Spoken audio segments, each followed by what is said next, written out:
Suppose a psychologist or psychiatrist hypnotized you. In that state, your conscious reasoning mind is suspended, and your subconscious is amenable to suggestion. And then he suggested to you that you were the President of the United States. Your subconscious would accept the statement as true. Your subconscious does not reason, choose, or differentiate, as does your conscious mind. You would assume all the airs of importance and dignity that you believe to be the legitimate concomitant of that position. If you were given a glass of water and told you were drunk, you would play the role of a drunkard to the best of your ability. If you told the psychiatrist that you were allergic to timothy grass, and he placed a glass of distilled water under your nose, telling you at the same time that it was timothy grass, you would generate all the symptoms of an allergic attack, and the physiological and physical reactions would be the same as if the water were actually timothy grass. If you were told that you were a beggar on Skid Row, your demeanor would immediately change, and you would assume the attitude of humble suppliance with an imaginary tin cup in your hand. In short, you may be made to believe that you are anything, such as a statue, dog, soldier, or swimmer, and you will act the part suggested with amazing fidelity to the nature of the suggestion, insofar as your knowledge extends of the characteristics of the thing that is suggested. Another important point to remember is that your subconscious mind always accepts the dominant of two ideas. That is, it accepts your conviction without question whether your premise is true or absolutely false. The modern scientific straight-line thinker looks at God as the infinite intelligence within his subconscious mind. He doesn't care whether people call it the superconscious, unconscious, subjective mind, living spirit almighty, or whether they call this supreme intelligence Allah, Brahma, Jehovah, reality or spirit, or the all-seeing eye. The point is, it is there. It's within you. All the powers of the infinite are within you. God is spirit, however, and the spirit has no face, form, or figure. It is timeless, spaceless, and eternal. The same spirit indwells every man. This is why Paul says that thou stir up the gift of God which is in thee. You're also told the kingdom of God is within you, the book of Luke. Yes, God is in your thought, your feeling, your imagination. In other words, the invisible part of you is God. God is the life principle in you, boundless love, absolute harmony, infinite intelligence. Knowing that you can contact this invisible power through your thought, strip the whole process of prayer from mystery, superstition, doubt, and wonder. The Bible tells you the Word was God. The Word is a thought expressed, as you know, and based what you've already heard, every thought is creative and tends to manifest itself in your life according to the nature of your thought. It stands to reason that any time you discover the creative power, you have discovered God, as there's only one creative power, not two, three, or 1,000, just one. Hear, O Israel, Israel means an illumined, awakened man.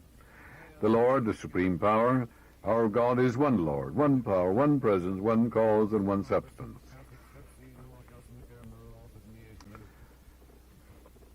Many of us have been conditioned negatively when we were young. All of us are susceptible to suggestion when we were young, highly impressionable. For example, supposing a man is, let us say, a sourpuss, or he has a nasty temper, or he complains about it, he can sit down every night prior to sleep and also in the morning and the afternoon, and he can affirm as follows. He can write these in his subconscious, he can reprogram his mind, he can redirect it, he can write upon it, and the nature of the subconscious is compulsive. Therefore, he'll be compelled to become genial, cordial, a man of goodwill. This is what he should say. Henceforth, I shall grow more good-humored. I shall have more joy and happiness and inner peace of mind. Every day I am becoming more and more lovable and understanding. I am now becoming the center of cheer, cordiality, and goodwill to all those around me, infecting them with good humor. This happy, joyous, and cheerful mood is now becoming my normal, natural state of mind, and I am grateful. He can take these statements, reiterate them, repeat them, remind himself that he's writing these in his deeper mind, and whatever is impressed in the subconscious mind comes forth as form, as function, as experience and event. For out of the heart of the subconscious are the issues of life. Many people have been victims of negative suggestions or negative conditioning or programming when they were very young. In all ages, the power of suggestion has played a part in the life and thought of man, in every period of time and in each country of the earth. In many parts of the world, it is the controlling power in religion. Suggestion may be used to discipline, control ourselves. There are constructive suggestions and there are also negative ones. Suggestion can be used to take control and command over others who do not know the laws of mind. In its constructive form, it is wonderful and magnificent. In its negative aspects, it is one of the most destructive of all the response patterns of the mind, resulting in inferiority, patterns of failure, suffering, sickness, and disease. From infancy on, the majority of us have been given many negative suggestions. Negative programming would be a better word. Not knowing how to reject them or thwart them, we unconsciously accepted them. Here are some of the negative suggestions resulting in negative programming of your subconscious mind. You were told, oh, you can't do that. Maybe someone said to you, you'll never amount to anything. Now you have an inferiority complex. They said, you mustn't do that. You'll fail. You haven't got a chance. You're all wrong. It's no use. It's not what you know, but who you know. The world is going to the dogs. What's the use? Nobody cares. It's no use trying so hard. Others said to you, oh, you're too old now. Forget it. Your memory is failing. Things are getting worse and worse. Life is an endless grind. Others said to you, love is for the birds, and you just can't win. Pretty soon you'll be bankrupt. Watch out, you'll get the virus. You can't trust a soul. All these negative suggestions, if you accept them, you'll program your subconscious mind in a very negative way. You'll have a sense of inferiority, inadequacy, and a sense of fear. Unless, as an adult, you program your subconscious mind constructively, which is a reconditioning therapy.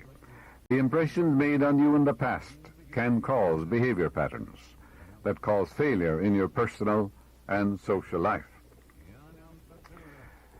Programming is a means releasing you from the mass of negative verbal conditioning that might otherwise distort your life pattern, making the development of good habits difficult.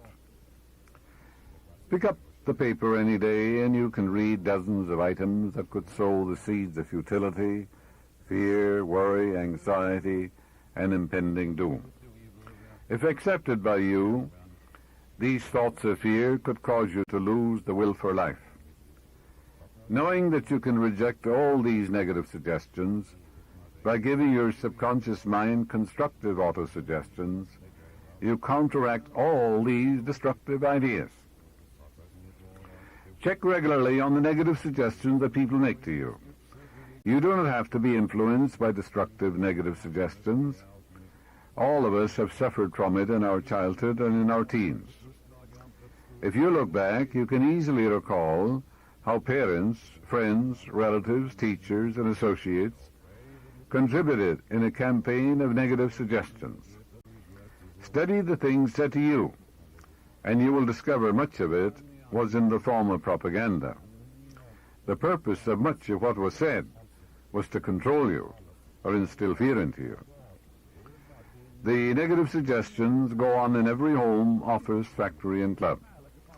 You will find that many of these negative suggestions are for the purpose of making you think, feel, and act as others want you to, and in ways that are to their advantage.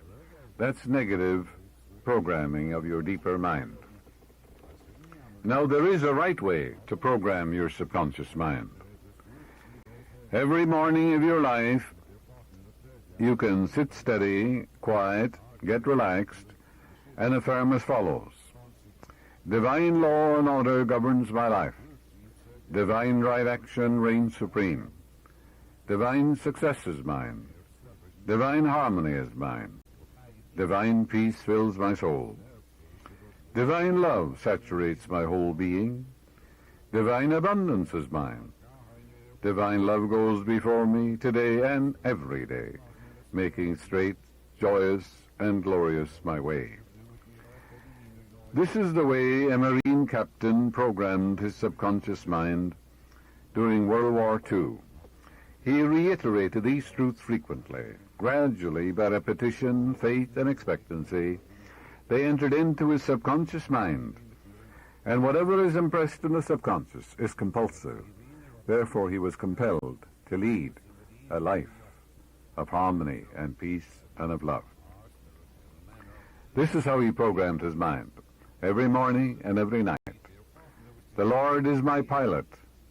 I shall not drift. He lighteth me across the dark waters. He steereth me in the deep channels. He keepeth my log. He guideth me by the star of holiness for his name's sake. Yea, though I sail mid the thunders and tempests of life, I shall dread no danger, for thou art with me. Thy love and thy care, they shelter me. Thou preparest a harbor before me in the homeland of eternity. Thou anointest the waves with oil.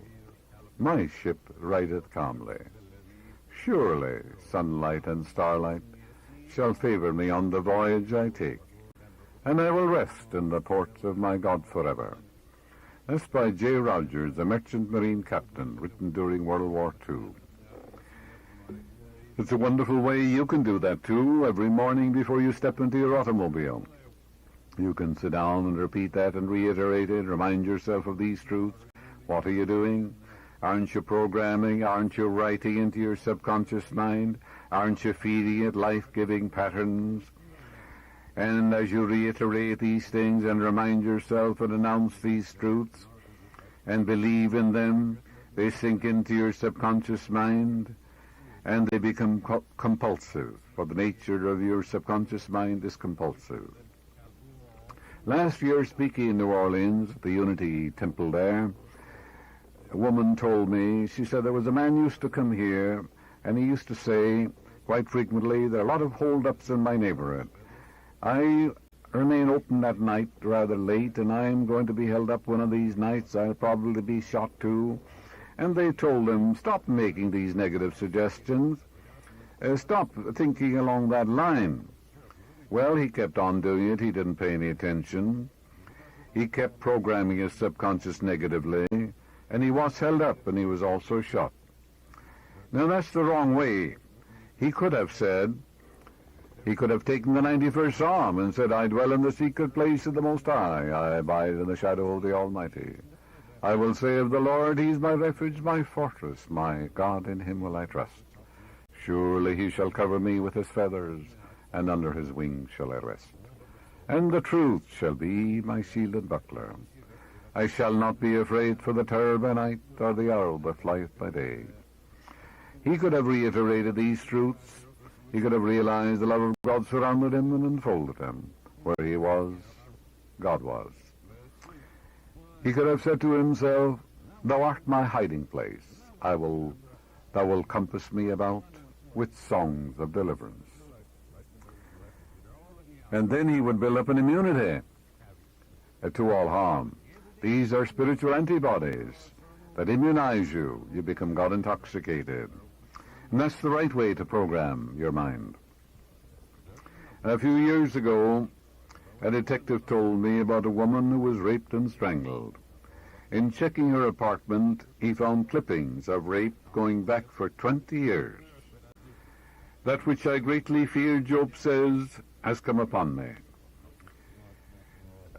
Actually, she was programming her subconscious mind negatively, of course, and she experienced that which she feared. That's the wrong thing to do. Fear is faith upside down. Fear is faith in the wrong thing. We've had politicians running for office who've openly said to newsmen, one man in particular said, I lived in constant fear of assassination, even though he had bulletproof glass in front of him when he spoke, but he announced that to the reporters. Now, of course, he didn't, of course, know the laws of mind. That fear, he didn't know perhaps that he could cast out fear, but he could. I will fear no evil, for thou art with me. Thy rod and thy staff, they comfort me. The rod means the power, and the staff is your authority. To call upon it will answer you. One with God is a majority, and if God be for me, who can be against me? Thou art my hiding place. Thou shalt compass me about with songs of deliverance. The politician could have said, I dwell in a secret place. I'm surrounded by the sacred circle of God's eternal love. The whole armor of God surrounds me. Wherever I go, the light of God surrounds me, enfolds me, and enwraps me. He would render himself invulnerable, invincible, and impervious to all harm. That's the right way to program your subconscious mind. You can build up that immunity. Oh, yes, you can. As a man thinketh in his heart or subconscious, so is he. So does he act, so does he experience, so does he express. This is the law. I'm not talking about thinking in the head. I'm talking about thinking in your heart, your own subconscious. Whatever is impressed there is expressed. Remember, when you're dealing with your subconscious, you're dealing with the power of the Almighty. It's the power that moves the world. It's the power that moves the galaxies in space. It's almighty. There's nothing to oppose it. Consciousness is God. Unconditioned consciousness, sometimes it's called awareness. I am, living spirit almighty. Your consciousness is the union of your conscious and subconscious mind. It's the sum total of your acceptances, your beliefs, your opinions, and your convictions. That's God. That's the only God you'll ever know. Your thought and feeling create your destiny. Consciousness is God because it is the only creative power in your life. And your thought and feeling, yes, is the father of all experience. If you talk about the Father within, well, what fathers everything? Your own thought and feeling. Your conscious and subconscious. Whatever your conscious and subconscious mind agree on, meaning the brain and the heart, comes to pass. True or false, good or bad. You're the one who's choosing. You mold and fashion your own destiny. Your faith in God is your fortune. And your faith should be in the goodness of God, in the land of the living, in the guidance of God, in the harmony of God, in the beauty and glory of the infinite. That's where it should be. You're told no manifestation cometh unto me, save I the Father draw it. The Father is your own thought and feeling.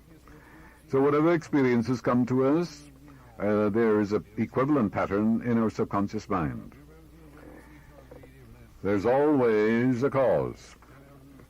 And that cause, of course, is in our mind. A man said to me that he wanted to succeed and advance in life. In reality, he didn't. He had a subconscious pattern of failure. He had a sense of guilt and felt he should be punished. With his conscious mind, yes, he worked very hard. And he said to himself, in his intellect, oh, I worked very hard. But in his deeper mind, he was programmed and conditioned to failure. He had a sense of unworthiness and a belief which compelled him to fail. He had a picture of failing in his mind. He felt he should be punished, that he was a sinner. The law of your subconscious, you see, is compulsive. That's the power that I mentioned. That's the almighty power. It's the power of God. He learned to reprogram his mind by realizing that he was born to win, born to succeed, born to triumph, for the infinite power is within him. It knows no failure. It's almighty.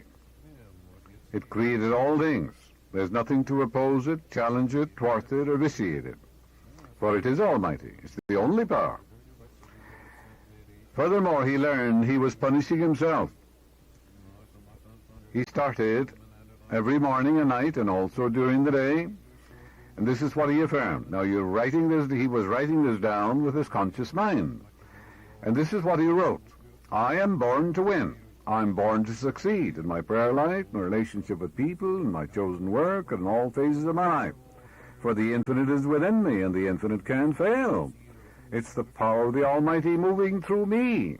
It's my strength. It's my power. It's my wisdom. Then he said, success is mine. Harmony is mine. Beauty is mine.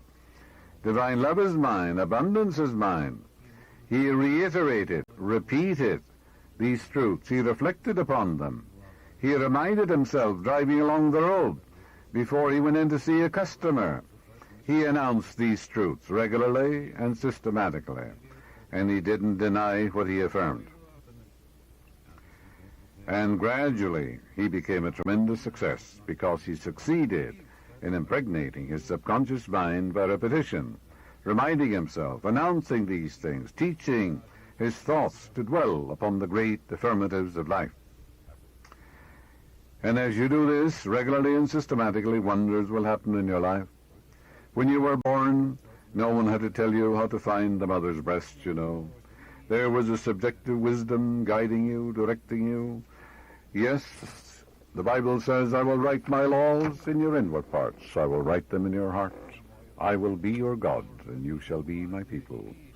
So all the powers of the God are within you, and the laws and the truths of God are written in your own subjective mind. All the vital organs were controlled when you were born, when you were sound asleep. Every night of your life, that same intelligence governs all the vital organs of your body, your breathing, your inspiration, circulation of your blood, your digestion, your heartbeat, and all that. And that's the God presence within you. The presence and power of God are within you. The great eternal truths are there. They were inscribed in your heart before you were born. But all of us have been programmed since birth. Millions of people have been programmed with certain fears, false beliefs, taboos, and strictures and superstitions of the first water. As Quinby said in 1847, every child is like a little white tablet. Everybody comes along and scribbles something on it, you know. Grandmother, grandfather, clergymen, father, mother, sisters, brothers. We receive an avalanche of sights and sounds, beliefs and opinions, and don'ts and fears and doubts. You weren't born with any fears at all, you know. You weren't born with any prejudices. You weren't born with any creedal beliefs or any false or weird concepts of God or life. Where did you get them? Someone gave them to you. Someone programmed you, perhaps negatively. Many were told they were sinners in the hands of an angry God. I have talked to women, beautiful, attractive, well-educated. They wear black stockings. They think it's a sin to use rouge or makeup of any kind. Or wear gold. Oh, that's a terrible sin. To play cards. Cards are of the devil. Or attend movies. All these are sins. Well, when you look at them, they're frustrated, bottled up, inhibited, unhappy. I tell them to wake up, to dress for God. There's nothing in the universe evil. The whole world is here, was here when they were born. All the birds sing for you, and all the animals in the world are here too, and all the stars are in the sky for you to adore and to worship and to be delighted with. So I tell them, I said, you're here to dance, and go ahead and learn to dance, for the universe is the dance of God. And I tell them, learn, take lessons in golf, play music, do all the things you're not doing. Play music, attend college, take lectures in public speaking, meet men, and go out and take courses in Spanish or many other things. You're here to lead a full and happy life. You're here to live in an objective world, have recreation, have fun, merriment and joy and creativity, and express yourself. You're also here to meditate and to pray, of course, too. We're living in a subjective and objective world. There's nothing evil in the universe. God pronounced everything good. Therefore, there's nothing evil in dancing or playing cards or anything of that nature, looking at a movie, constructive one, nothing evil in any of those things. Nothing good or bad, but thinking makes it so. Then I explained to them, I said, you're frustrated, you're sick, you're unhappy. And I teach them how to attract a man into their life. I said, you should be married, you should have love. Every woman wants to be loved and cosseted, appreciated. She likes to receive attention. She wants to feel needed and wanted. And if she says she doesn't, she's sick. Every woman does. And then they learn a simple law. They go out and do all these things. Do the thing you're afraid to do, and the death of fear is certain. I tell them, you've been brainwashed. You've been programmed negatively and destructively. And the will of God for you is a greater measure of joy, of happiness, of love, of peace of mind. They learn the law of attraction. You should see some of them now coming to the Wilshire-Ebell Theatre, beautifully dressed, you know. And they have some makeup on, too, and they have beautiful rings, sometimes a marriage ring. Oh, yes, they have transformed. They have reprogrammed their mind. Infinite Spirit attracts to me the ideal man who harmonizes with me in every way, shape, and form. He is spiritual-minded. He loves my ideals. I love his ideals. He doesn't want to make me over, and I don't want to make him over. He comes without encumbrances. He's the man sent from God. There are harmony, peace, love, and understanding between us. That's the prayer I give them, and I say, now you write that down in your subconscious. Do it with interest. Gradually, like a seed, it will die in your deeper mind and come to pass in ways you know not of. I was taught when I was young that if a boy were indoctrinated with a certain religious belief until he was 7, that no one could change him. Well, of course, it can be changed. It's rather difficult. The boy, of course, is being brainwashed. But they were referring, you see, to that negative conditioning of the mind. When young, we're susceptible, we're impressionable and teachable. We're amenable to suggestion. We don't have the sense to reject it, reject the negative suggestions, and we accept the many false beliefs and erroneous concepts regards God, life, and the universe. Where did you get your creed or your religious belief? You certainly weren't born with it. Is it true? Is it reasonable? Is it illogical and unreasonable? Is it unscientific? If it's unscientific and illogical and unreasonable, it can't be true. There is Pat, for example. He believes the cards are stacked against him. Some fortune teller told him that, I suppose. The cards are not stacked against him. The universe is for him, but he has enthroned that concept and he believes it. His subconscious mind accepts it. This false belief creates a quarrel in his mind, and he thinks people are working against him, that misfortune will follow him, some sort of a jinx is after him. He made that law for himself, and it controls him and governs him. Man's subconscious assumptions, beliefs, and convictions dictate and control and manipulate all his conscious actions. The late Dr. David Seabury told me about a man who was practically crippled, partially crippled anyhow. He had little or no education, and as an experiment in suggestion, he pretended to analyze his potentialities based upon the idea that his mental faculties and character tracks are indicated by the configuration of one's head, also the lines and the configuration in his hand. Seabury told this man who was partially crippled, he said, you're destined to become a great evangelist, a great preacher. God intended you to go forth and preach in a wonderful, wonderful way. This man became active in his particular church, and he became an outstanding preacher, Dr. Seabury said. He accepted and believed that God had ordained him to become a great preacher, and according to his belief was it done to him. And it was just as simple as that. There's only one power, one presence. Your thought and feeling fathers all your experience. How are you programming your subconscious mind? The creative power is one. Do you know one of the greatest of all truths? Hear, O Israel, the Lord thy God is one Lord. One Lord. Israel means a prince ruling with God. Israel means any man who knows his I amness, to be the Lord God Almighty, to be sovereign and supreme. And he gives all his allegiance, devotion, and loyalty to that one power, the living spirit within him. He gives no power to any created thing, to any man, woman, or child in this universe.